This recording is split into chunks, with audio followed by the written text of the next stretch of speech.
સાબરકાંઠામાં લોહીનો સંબંધ લજવાયો છે. સંગ્રામપુર ગામે પત્નીના ચારિત્ર પર શંકાએ 3નો ભોગ લીધો છે. સગી જનતા અને પુત્રની કુહાડીના ઘા ઝીકી નિર્મમ હત્યા કરવામાં આવી છે. ગૃહ કંકાસનો કરુણ અંજામ. હુમલો કરનાર શ્રવણનું પણ વળતા હુમલામાં મોત. પત્ની હોસ્પિટલમાં જીવન અને મરણ વચ્ચે ઝોલા ખાઈ રહી છે. એક જ પરિવારમાં 3 અર્થી ઉઠતા અરેરાટી વ્યાપી છે.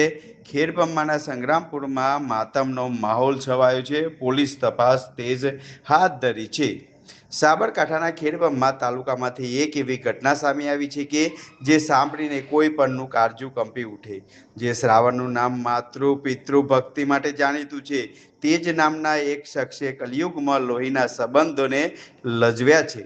ખેડબ્રહ્માના સંગ્રામપુર ગામે પત્નીના ચારિત્ર પરની શંકાએ આખા પરિવારનો માળો વિખેરી નાખ્યો છે. એક જ ઘરમાં 3 લાશ પડતા સમગ્ર પંથકમાં સન્નાટો વ્યાપ્યો છે.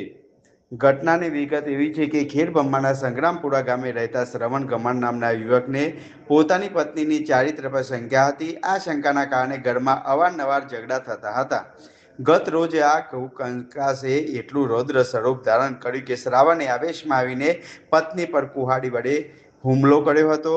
પત્નીને બચાવવા વચ્ચે પડેલી સગી જનેતા અને માસૂમ પુત્ર પર પણ શ્રવણે કુહાડીના ઘા ઝીકી દીધા હતા. કુહાડીના ઘા એટલા જીવલેણ હતા કે જનેતા અને પુત્રએ સ્થળ પર જ દમ તોડી દીધો હતો. જ્યારે પત્ની હાલ હોસ્પિટલમાં ગંભીર હાલતમાં સારવાર હેઠળ છે. હત્યાના આ તાંડવ બાદ શ્રવણે પોતે પણ પોતાના માથા પર કુહાડીના 2 ઘા મારી આત્મહત્યાનો પ્રયાસ કર્યો હતો. ચીચાચી સાંભળી બાજુમાં રહેતા શ્રવણના મોટાભાઈ અને કાકી દોડી આવ્યા હતા. શ્રવણના અત્યાચારને રોકવા માટે પરિવારજનોએ લાકડી વડે વળતો પ્રહાર કરતા શ્રવણ ગમાણનું પણ મોત નીપજ્યું હતું. આમ એક સામાન્ય શંકાએ હસતા રમતા પરિવારની 3 જિંદગીઓ છીનવી લીધી છે. પોલીસે આ મામલે હત્યાનો ગુનો નોંધી તપાસના ચક્રો ગતિમાન કર્યા છે. એક શખ્સની અટકાયત કરવામાં આવી છે અને અન્યની પૂછપરછ ચાલુ છે. પરંતુ સવાલ એ થાય છે કે સમાજમાં વધતી જતી અસહિષ્ણુતા અને શંકા આ હદ સુધી જઈ શકે. સામાજિક આગેવાનો અને વહીવટતંત્ર દ્વારા આ ઘટના એક લાલ બત્તી સમાન છે કે હવે સામાજિક ઉત્થાન અને કાઉન્સેલિંગ દિશામાં વધારવાની સમય આવી ગયો છે.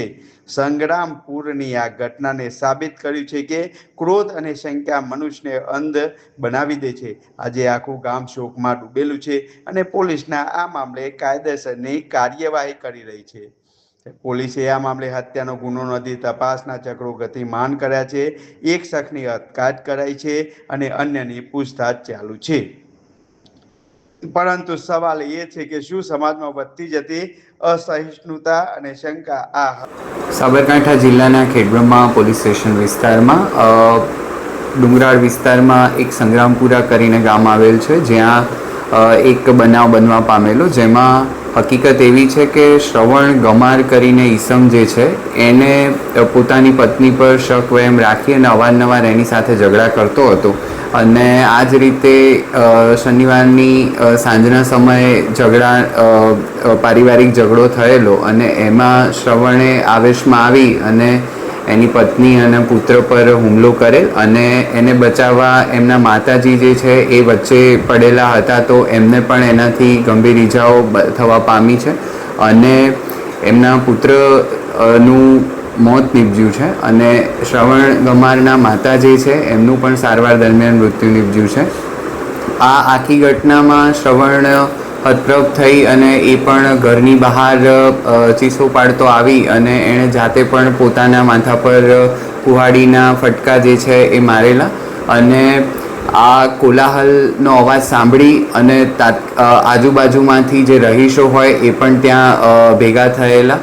તો એમાં એનો મોટો ભાઈ, એની ભાભી, એના કાકી, કાકા એ પણ ત્યાં આવેલા અને એમાં એનો મોટો ભાઈ જે છે ઈશ્વર, એણે કંટ્રોલ કરવા માટે થઈને એના કાકી બંને ઈશ્વરે આવેશમાં આવી અને એણે પણ શ્રવણને ફટકો મારેલો અને એના કાકીએ પણ લાકડાથી એને ફટકો મારેલો અને એમાં શ્રવણ જે છે એનું પોતાનું પણ આરોપી પોતાનું પણ મૃત્યુ થયેલ છે અને હાલ પોલીસ તપાસ ચાલુમાં છે. સમગ્ર બનાવની પોલીસને જાણ થતાં તાત્કાલિક જ ખેડબ્રહ્મા પોલીસની ટીમ જે છે એ ત્યાં પહોંચી ગયેલ અને ત્યાં એસપી સાહેબ સહિતના તમામ ઉચ્ચ અધિકારીઓ પણ પહોંચેલા અને FSL, dog squad, LCB, SOG વગેરે ટીમોએ તાત્કાલિક પહોંચી અને આજુબાજુ જે ઘટના સ્થળ છે એની તપાસ હાથ ધરી હતી. આસપાસના જે રહીશો છે એમના નિવેદનો લેવાની તાત્કાલિક પ્રક્રિયા ચાલુ થઈ હતી અને